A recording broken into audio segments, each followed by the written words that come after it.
There is a sound a kitchen used to make on a Saturday afternoon in 1974 that you will not hear anywhere in America today. It was not one sound, it was a layering of sounds. A pot lid rattling low and slow on simmer. A knife going through a pork chop bone on a wooden cutting board that had a groove worn into the middle of it from 20 years of the same motion. Grease popping soft in a black skillet that had never once in its life seen a bar of soap. And underneath all of that, a radio turned down low in the corner, playing something with horns in it, something a woman hummed along to without even knowing she was humming. That kitchen smelled like something you cannot buy. Not in a candle, not in a spray, not in anything they sell you now with a name like Sunday Morning or Cozy Kitchen printed on the side of a jar. It smelled like onions sweating slow in bacon fat. It smelled like a ham hock that had been in the pot since before church let out. It smelled like a woman had been standing at that stove with her whole heart for 3 hours, and she was not going anywhere until it was right. Now, go stand in a kitchen today. Go on. Open the freezer. Look at what's in there. Boxes with pictures of food on the front that don't look nothing like what's actually inside. Bags you dump into a pan, something called helper, like the box is doing you a favor. In the 1970s, this country tried to sell Big Mama a whole different way of cooking. Cans of cream soup, powdered gravy, a skillet dinner you could make in 15 minutes because nobody was supposed to have time anymore, and some of us bought it. Some of it crept into the kitchen right alongside everything else. But here is what they did not count on. Big Mama took what the store was selling, and she made it hers anyway. And underneath all of it, underneath the cans and the boxes and the shortcuts this country was pushing on every black woman with a family to feed, the real cooking never stopped. It just got quieter. It got harder to find. And some of it, some of it has almost disappeared entirely. Today we are going back into that kitchen, all the way back. And we are bringing every single one of these dishes home. Hey family, I'm James. And today we are talking about the 1970s. A decade this country tried awful hard to convince black families that faster was better, that a can was as good as a pot, that shortcuts were progress. And we are going to show you, dish by dish, what Big Mama actually put on that table while the rest of the country was falling in love with a box. Now, before we get into it, if this is your first time sitting with me, do me a kindness and hit that subscribe button. We are building a family here, folks who remember and folks who want to remember. So, go on, hit subscribe, ring that bell, and let's go on back into that kitchen. Number 1. Sunday chicken and rice. Now this is where I want to start, because this is exactly the dish where the whole battle of the 1970s played out on one single stove. See, by 1974 there was a company that had figured out how to put chicken-flavored rice in a box, and they had convinced half of America that this was Sunday dinner. Just add water. 15 minutes. Big Mama looked at that box one time in the grocery store. My mother told me this story more than once. She picked it up, she read the back of it, and she put it right back on the shelf. Because Big Mama had her own chicken and rice, and it did not come from a box, and it did not take 15 minutes, and it was not going to insult her that way. Her version started with a whole chicken, cut down at the counter with a cleaver that had been in the house longer than some of her children. The chicken got browned first, skin down, in a pot with bacon grease saved in a coffee can by the stove. Every household had one of those cans. Family sitting right there, never labeled, everybody just knew. Onion and celery and bell pepper went in after, cooked down soft in that same grease until the whole kitchen smelled like something was about to happen. Then the rice went in raw, toasted a minute in all that flavor before the broth ever touched it. And the broth was never from a can either. It was made from the chicken bones and the neck and the giblets, simmered that morning, while she ironed somebody's church clothes in the next room. 45 minutes later, that pot came off the stove, holding something no box could touch. Rice that had actually cooked inside the chicken's flavor instead of alongside it. A crust of brown skin on top of each piece that crackled a little when your fork hit it. And a smell that filled the whole house and drifted out the screen door into the yard. So that by the time dinner was ready, half the block already knew what was cooking at the Johnson house. That's the difference, family. The box gave you chicken-flavored rice. Big Mama gave you a whole afternoon of her attention, poured into a pot. That's not a recipe. That's a decision she made every single Sunday. That her family was going to eat like they mattered, no matter what the grocery store was trying to sell her. Number 2. smothered pork chops. This one right here, this was a Tuesday dish and a Sunday dish both, depending on the week and depending on what the butcher had marked down. But no matter which day it landed on, smothered pork chops were never, ever rushed. That word, smothered, that is doing real work in that name. It means the meat got covered. It means it got surrounded, on every side, by something that loved it enough to take its time. The chops went in a cast iron skillet first, dredged in flour, seasoned so heavy with black pepper and garlic powder that your eyes would water a little, just standing near the stove. Browned hard on both sides, not cooked through, just browned, just enough to build that crust. And then pulled back out onto a plate while the real work started. Onions, sliced thick, went into that same grease, and Big Mama would stand there with a wooden spoon, scraping up every bit of browned flour stuck to the bottom of that skillet, because that was flavor, and flavor did not get thrown away in that house. Then, the chops went back in, covered in those onions, and a little flour got stirred into the fat to build a gravy right there in the pan. No jar, no packet, nothing that came pre-made. Water or broth went in slow, stirred constant until it thickened up into something the color of strong tea. And then the lid went on, and the whole pot went down to the lowest flame the stove had. And there it sat, for an hour, sometimes longer, until those chops, which had started out tough enough to work a jaw, came out so soft you could cut them with the side of your fork. Child, you understand me? There was a whole industry in the 1970s built around convincing tired working women that this kind of low, slow cooking was old-fashioned, was outdated, was something you didn't have time for anymore. And Big Mama looked at that industry and kept right on smothering her pork chops the same way her mother taught her, because she knew something that industry didn't want her to know. The shortcut was never actually faster. It just tasted like it. Number 3, neck bones and rice. Now, I want to talk about a dish that this country never respected, and that is exactly why I need you to respect it right now. Neck bones. The cheap cut. The cut the butcher would practically give away because he didn't think anybody wanted it. And Big Mama took that cut, that overlooked, disrespected cut, and turned it into one of the most tender, most flavorful things that ever came out of her kitchen. Neck bones went in a big pot with onion and a bay leaf and enough water to cover. And then that pot simmered low for 2-3 hours sometimes, until the meat had given up every bit of what it had into that broth. Vinegar went in near the end, just a splash, just enough to cut through the richness. And some families threw in a can of diced tomatoes toward the last 30 minutes, depending on whose kitchen you were sitting in. By the time it was done, the meat was falling clean off the bone, and that broth had turned into something so rich you could practically stand a spoon up in it. Served over rice, with the broth soaked all the way down into every grain, this was a dish that fed a family of 6 on a cut of meat that cost next to nothing. And here's what I need you to sit with. Family. In the 1970s, there were companies selling boxed beef stroganoff and canned Salisbury steak, telling America that this processed, this pre-made, this factory-made meat product was what a proper dinner looked like. And meanwhile, Big Mama was in her kitchen, turning the cheapest cut in the whole butcher case into something so good that grown men would come home from work and ask before they even took their coat off. Is that neck bones on the stove? You won't find neck bones on many tables today. Folks don't do this anymore, and that's a shame, because somewhere along the way, we started thinking that cheap meant lesser, and Big Mama knew better. Big Mama knew that love was the ingredient the price tag never showed. Number 4.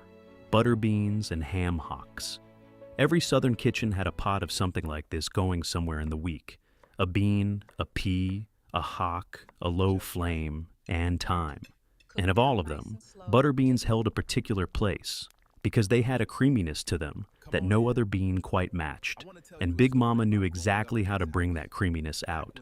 The ham hock went in first, into a pot of water that had already been simmering a good while, releasing that deep smoky richness into the liquid before a single bean ever touched it. Then the butter beans, dried, most of the time, soaked overnight in a bowl on the counter, because canned was a shortcut. Big Mama didn't fully trust. Went in with onion and a little sugar to balance the smoke, and the whole pot cooked down low for hours until the beans had gone soft enough to mash against the roof of your mouth without even trying.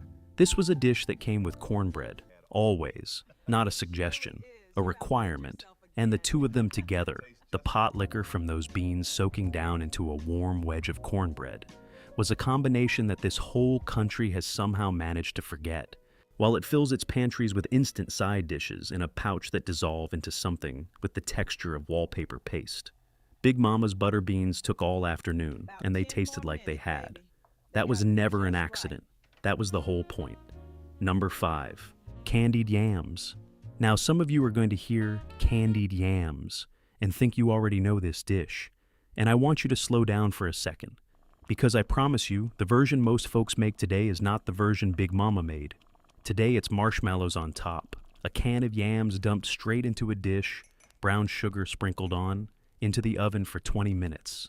That is not candied yams. That is a shortcut wearing candied yams as clothes. The real version started with fresh yams, orange sweet potatoes, peeled and sliced thick by hand, none of that canned business. And they went into a pot on the stovetop, not the oven, layered with butter and brown sugar, and a good amount of cinnamon and nutmeg. Sometimes a little vanilla, sometimes a splash of orange juice if the family had it. And then that pot cooked down low, uncovered part of the time, stirred gentle so the slices didn't break, until the sugar and butter had turned into a thick, glossy syrup that coated every single piece like a glaze on a cake. There were no marshmallows anywhere near a proper pot of candied yams in a black southern kitchen in 1974. That is a shortcut that crept in later, and I need you to understand it as exactly that. A shortcut, a way of skipping the hour of stovetop attention that turned a sweet potato into something worthy of Sunday dinner. Big Mama stood over that pot and watched it, tasted it, adjusted it, because she was not making a side dish. She was making a dish that had to hold its own next to the fried chicken and the greens and everything else fighting for a spot on that table. Number 6, baked macaroni and cheese. Let me tell you something, family. There is a box on the grocery store shelf right now, has been there since before some of you were born, with a picture of macaroni on the front of it and a packet of orange powder inside. And in the 1970s, that box was everywhere. It was cheap. It was fast. And it was, if I am being honest with you, the way James is always going to be honest with you, an insult to what macaroni and cheese was supposed to be. Big Mama's macaroni and cheese was a dish you built, layer by layer, not a powder you stirred into hot water. Elbow noodles boiled just shy of done, because they were going to finish cooking in the oven and nobody wanted mush. A custard made from eggs and evaporated milk. Not regular milk, evaporated. That was the secret half these boxed versions could never replicate. Whisked together with a hand that had done it 100 times before. And then, the cheese. Sharp cheddar, grated by hand off a block. Never that pre-shredded bag with the powder coating on it to keep it from clumping. Sometimes, a little Velveeta folded in for creaminess, sometimes not, depending on whose kitchen and whose grandmother. Layered into a baking dish, noodles, cheese, custard, noodles, cheese, custard, and topped with a final heavy layer of cheese that was going to bake into something golden brown and slightly crisp at the edges. The whole dish went into the oven until it set up firm enough to cut into squares, but still held that creamy, custardy center. This was not a side dish in a black household. This was a main event. Grown folks fought over the corner piece, the one with the most crust, and nowhere in that whole process was there a single packet of orange powder. Number 7. Cornbread dressing. Every family had a version of this, and every family thought their version was the correct one. And I am not here to settle that argument, family. I am only here to tell you what it took to make it right. Cornbread dressing started days before Sunday, because the cornbread itself had to be made first and left out to go a little stale, dried enough to soak up broth without turning to mush.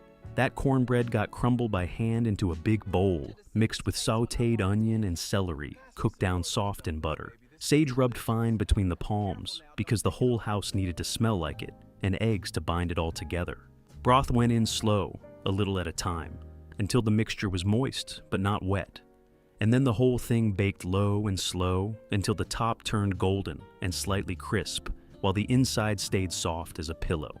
This was never stuffing from a box, family, though this country tried its hardest in the 1970s to convince every household in America that a bag of dried bread cubes and a seasoning packet was the same thing.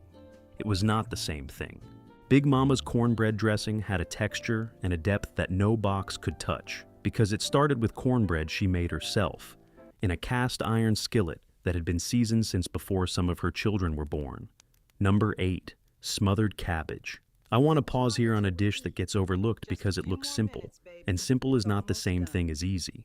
Cabbage, sliced thick, went into a pot with bacon or a piece of salt pork, cooked down slow with onion and a little sugar and vinegar to balance out the bitterness that raw cabbage carries. Some hot sauce, maybe, depending on the household.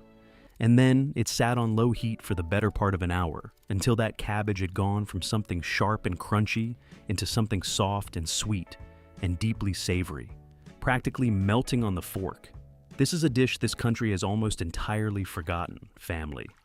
Cabbage today gets thrown raw into a coleslaw or steamed for 4 minutes and called a side dish. But smothered the way Big Mama did it, low, slow, patient, cabbage became something else entirely. It became comfort. It became a dish that could sit next to neck bones or pork chops and hold its own weight on the plate. And it cost pennies. In a decade where this country was selling convenience at a premium, Big Mama was still turning pennies into something that tasted like it came from somewhere much richer than her pocketbook. Now, before we keep going, family, I want to hear from you. Every single dish we've talked about so far, somebody in your family made a version of it. So, tell me, what's the one 1970s dish from your childhood that you have tried to recreate as a grown adult, and it just never comes out the same? Drop it in the comments. I read every single one. And I promise you, somebody else reading right behind you is going to say, that's exactly what my grandmother made too. Number 9, collard greens. Now, we are getting into the dishes that this whole channel exists to protect. Because greens were never just a side dish in a black southern kitchen. Greens were a ritual. Greens took all day, and everybody in the house knew it. And everybody in the house respected the process. The greens themselves, collards mostly, sometimes mixed with mustard or turnip greens depending on what the garden or the market had that week, got washed, and I mean washed, family, 3-4 times in a sink full of cold water because grit hid in those leaves in places you would not believe, and there was no worse sin in a southern kitchen than gritty greens on Sunday, torn by hand off the stem, never cut with a knife, because Big Mama said a knife bruised the leaf.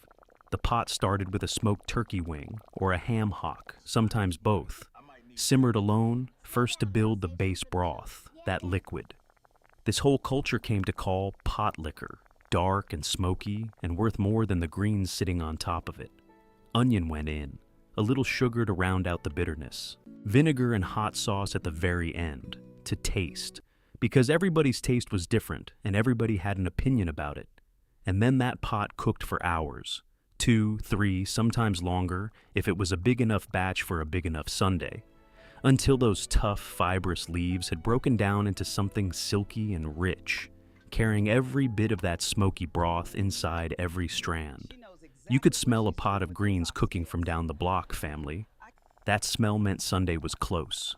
That smell meant somebody's grandmother had been up since morning, tending a pot that could not be rushed, no matter how many companies in the 1970s were trying to sell America on instant everything. Greens from a can cannot do what those hours did. That's not an opinion, that's just the truth. Number 10. Black-eyed peas. Every household kept a bag of dried black-eyed peas in the cabinet, because you never knew when the week was going to call for them. And in the South, one day of the year called for them without question. But black-eyed peas were not only a New Year's dish. They showed up on regular Tuesdays too, cooked down with a piece of salt pork or bacon, onion, a bay leaf, simmered slow until they went soft and creamy. The broth thickening up into something you'd want to sop with a piece of cornbread. What made this dish matter beyond the pot itself was what it represented. Black-eyed peas were a dish of humility and provision. A dish that fed a family well on almost nothing, that carried the memory of leaner years, even as things slowly got a little better. Big Mama did not need to explain that to anybody at the table.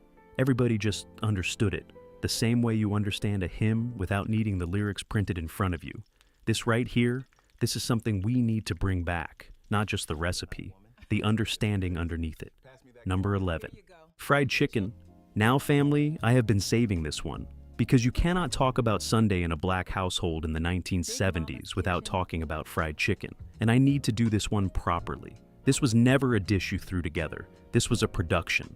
It started the night before sometimes, chicken soaking in buttermilk in the refrigerator or the icebox, tenderizing overnight while the whole family slept. Sunday morning, before church even, that chicken came out and got dredged, flour seasoned heavy, some households adding a little baking powder for extra crispness, some swearing by a touch of paprika for color, and then the grease. Big Mama did not use a thermometer. She did not need one. She knew the right temperature by dropping a pinch of flour into the skillet and watching how it danced. Cast iron, always cast iron, deep enough to come halfway up the chicken, heated on the stove for a good long while before a single piece ever touched it. The chicken fried in batches, turned once, patient, never crowded in that skillet, because crowding dropped the temperature, and dropped the temperature meant soggy skin. And soggy skin was not something that left Big Mama's kitchen under any circumstances. Each piece came out and rested on brown paper, a grocery bag most of the time, torn open flat, to drain, and the whole house by that point smelled like something holy was happening in there. This was the dish that got made for company. This was the dish that traveled to the church potluck wrapped in foil, still warm, and disappeared off the table before the blessing was even finished being talked about afterward. In a decade where fast food chains were multiplying on every corner, promising fried chicken in 5 minutes for $1, Big Mama's version took half a day and could not be replicated by anybody standing behind a counter in a paper hat. That was never a coincidence, family. That was the whole difference between a meal and a memory. Number 12, chicken and dumplings. This dish belonged to the cold months mostly, and to the households where stretching a single chicken across a family of 8 or 9 was not optional. It was Tuesday. The chicken simmered whole in a big pot, with onion and celery and a bay leaf, until the meat pulled easy off the bone and the broth had turned rich and golden. Then came the dumplings, and here is where every family's version split off from every other family's, because some rolled the dough thin and cut it into flat strips that cooked up almost like noodles, dense and chewy, while others dropped spoonfuls of a fluffier biscuit-style dough right into the simmering broth, where it puffed up soft and pillowy. Either way, that dough went in raw, straight into the pot, and cooked right there in the broth, soaking up every bit of that chicken flavor while it firmed up. The whole pot simmered together at the end, chicken and dumplings and broth, until everything had married into one thick, comforting dish that fed a whole family off a single bird and a little flour. This was economy dressed up as comfort, family, a dish built out of necessity that became, over the years, a dish people actively craved, a dish grown children would call home and ask their mothers to make. That's what happens when love gets folded into a recipe born from having to make do. It stops being about having to, and it becomes about wanting to. Number 13, liver and onions. Now I know some of you just made a face reading that, and I understand it, because liver is not everybody's dish. But I need you to understand what it meant, because it tells you something true about this whole decade. Organ meat was cheap. It was affordable in a way other cuts weren't. And Big Mama, who wasted nothing, who threw away nothing, who understood that every part of that animal had a use, turned liver into a dish that fed her family and kept them healthy on iron they needed and couldn't always get from the grocery budget. Sliced thin, soaked in milk for a while to pull out some of the bitterness, then dredged in seasoned flour and fried quick in bacon grease alongside a heap of onions cooked down soft and sweet. This dish came together in 20 minutes, but carried the same care as everything else on this list. Some households smothered it further in a pan gravy, the onions and drippings thickened up with a little flour and water, poured back over the liver to soften it further. This is a dish that has all but disappeared from black tables today, family, and it disappeared for understandable reasons. Taste changed, and organ meat fell out of favor across the whole country, not just in our kitchens. But I want you to hold on to what it represented. Nothing got wasted. Nobody went without. Big Mama fed her family on cuts that today get thrown in a garbage can behind the butcher counter, and she did it with enough skill that her children asked for seconds. Number 14, salmon croquettes and grits. Saturday morning, most likely, or a Friday if the family kept to older Catholic habits about meat. A can of salmon, bones and all, mashed up with egg and cracker crumbs or cornmeal, onion diced fine, a little mustard and hot sauce stirred in, formed into patties by hand, and fried golden in a skillet until the outside had a real crust on it and the inside stayed moist. Served alongside a pot of grits, cooked slow on the stove, and stirred constant so they didn't stick. Finished with a heavy pat of butter melting down into the middle. This was a breakfast, but it was also sometimes a supper, and it was one of the dishes that stretched furthest. A single can of salmon, feeding a family that would not have been able to afford fresh fish on a regular basis. And yet, nobody at that table felt like they were eating something lesser. They were eating something Big Mama had turned into a craft. The crunch on the outside of that croquette, the give of the inside, the way the grits underneath soaked up whatever fell off the plate. This was a full meal built from almost nothing, and it tasted like a Saturday morning that mattered. Number 15. Oxtails. Here is another cut this country turned its nose up at for decades. The tail, discarded, cheap, sold for almost nothing at the butcher counter because nobody with money wanted it. And here is what Big Mama did with it. She browned those pieces first in a heavy pot, built a base of onion and garlic and bell pepper, added broth and a can of tomatoes if the household had one, and let that pot simmer for hours, 3-4 hours sometimes, low and slow, until the meat had gone so tender it separated from the bone with barely a touch of the fork, and the marrow inside had melted out into the broth, thickening it into something rich enough to coat the back of a spoon. Served over rice, that broth soaked all the way down. This was a dish of patience above everything else. You could not rush oxtails. You could not shortcut them. The whole dish depended entirely on time, on a low flame and a closed lid, and a woman who trusted the process even when she couldn't see inside the pot. In a decade obsessed with instant everything, oxtails stood as a quiet rebellion, a dish that simply refused to be sped up, no matter what the rest of the country was doing. Number 16. Hoppin John. Now we're moving into the dishes that carried weight beyond the plate, family, and Hoppin John sat right at the center of that.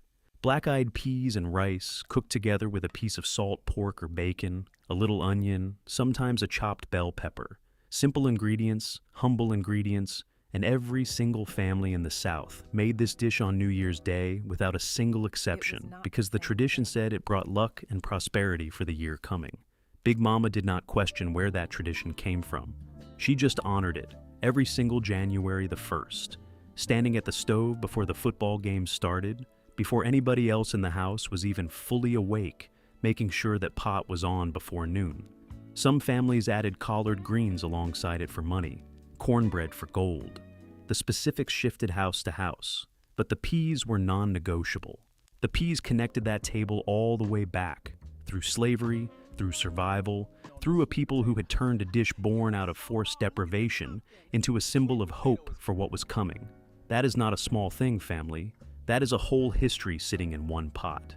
And I promise you, most young folks eating black-eyed peas on New Year's Day today have no idea what they're actually participating in when they take that first bite. Number 17. Chitlins.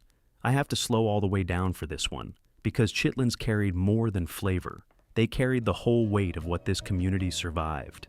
Chitlins, the small intestines of the hog, were, in the years of slavery, one of the only parts of the animal that got handed down to the enslaved because the rest went to the big house. And out of that deprivation, out of that cruelty, a people built a dish, not out of choice, out of necessity, and then, over generations, out of something that became its own kind of pride. By the 1970s, chitlins had become a holiday dish more than an everyday one. Christmas, New Year's, a special occasion where the whole extended family showed up.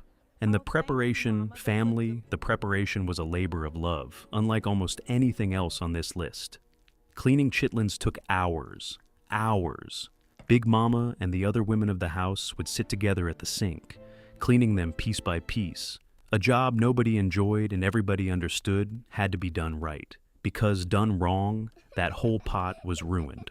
Once cleaned, they simmered for hours with onion, vinegar, a whole potato, sometimes dropped in to help cut the smell. Hot sauce and pepper flakes stirred in near the end. And when that dish finally came to the table, it came with a kind of reverence that not every dish on this list carried, because everybody in that room knew what it took to get there. Everybody knew the history sitting underneath that pot.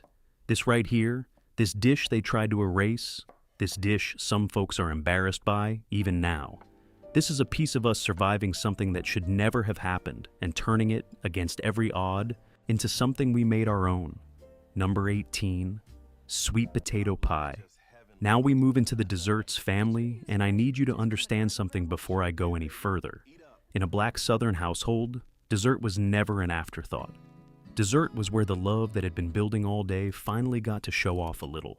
Sweet potato pie started with the sweet potatoes themselves, boiled soft, mashed smooth by hand, no mixer in half these kitchens, with butter and evaporated milk and eggs, and a spice blend of cinnamon and nutmeg, and a little ginger that every family swore was their own secret combination. Poured into a crust made from scratch most of the time, lard-based, flaky in a way that store-bought crust never quite manages, and baked until the filling set up firm, but still trembled just slightly in the center when you pulled it from the oven. There was always a family argument about sweet potato pie versus pumpkin pie, and if you know which side of that argument this channel stands on. Sweet potato pie had a richness, a depth, a warmth that pumpkin never touched, and every household had one woman, sometimes Big Mama, sometimes an aunt, whose pie was the one everybody wanted, the one that disappeared first off the dessert table, the one whose recipe she never fully wrote down because some part of her wanted to keep just a little bit of that magic to herself. Number 19, peach cobbler. Summer meant peaches, ripe and dripping off the tree if the family had one, or bought in bulk from a roadside stand when they were in season and cheap.